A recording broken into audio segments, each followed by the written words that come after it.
Most people are trying to do calm, they're forcing stillness, managing their breath, trying to think their way into peace, and the harder they try, the more effort calm seems to require. Calm becomes another task to manage, another routine to get right, another technique to practice, another thing to be disciplined about. You try breath exercises, mindset shifts, even relaxation routines, and when none of it really works, there's this quiet conclusion: I must be bad at calming down.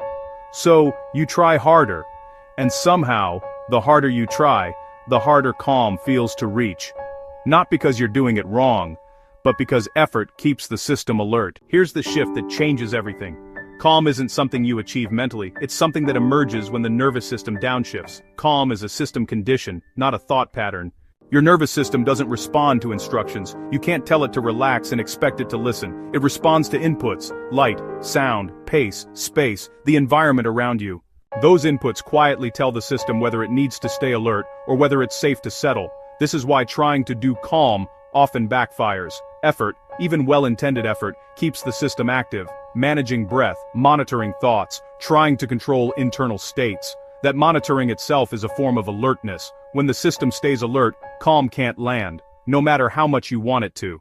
This connects back to everything we've talked about. When you feel wired but tired, it's because the system never fully downshifts. When modern environments exhaust you, it's because the system is processing constant input. When life feels built for output, it's because regulation isn't designed into the structure. In all of those cases, calm isn't missing because you're doing something wrong. It's missing because the system hasn't received the conditions that allow it.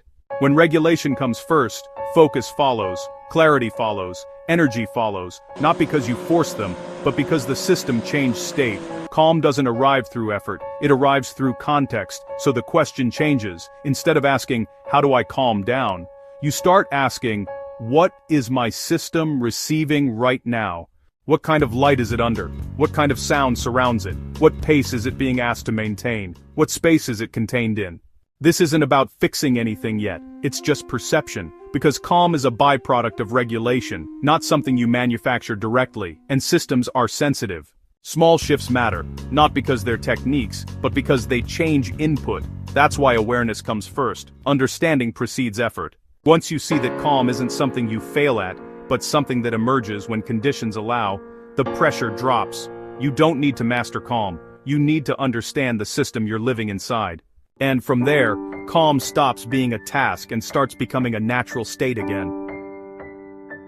Here's the relief in all of this. You don't need to master calm, there's nothing you've been failing at, nothing you've been missing. Calm returning isn't a personal achievement, it's not proof that you finally did it right. Calm is something that happens to you when your system receives what it needs. That's why so many people feel out of sync in modern life, not because they're fragile, but because they're sensitive in a world that isn't designed for regulation. If this perspective feels familiar, if it explains something you've felt but couldn't quite name, that's not coincidence. This way of seeing things tends to resonate with people who notice subtle strain, who feel affected by environments, who've sensed that effort wasn't the missing piece. That's the orientation here. Biology first, environment matters, gentle before force, nothing dramatic, nothing to push, just understanding how the system actually works. If this way of seeing things resonates, the guide I share simply lays this framework out more clearly. It connects everything we've talked about. Why you felt wired but tired, how environments shape your state, and why calm emerges when inputs change. There's no urgency, no promise of fixing anything, it's just context and structure for what you may already be sensing. The link is there, if you want it, and whether you explore it or not, know this: you're not broken.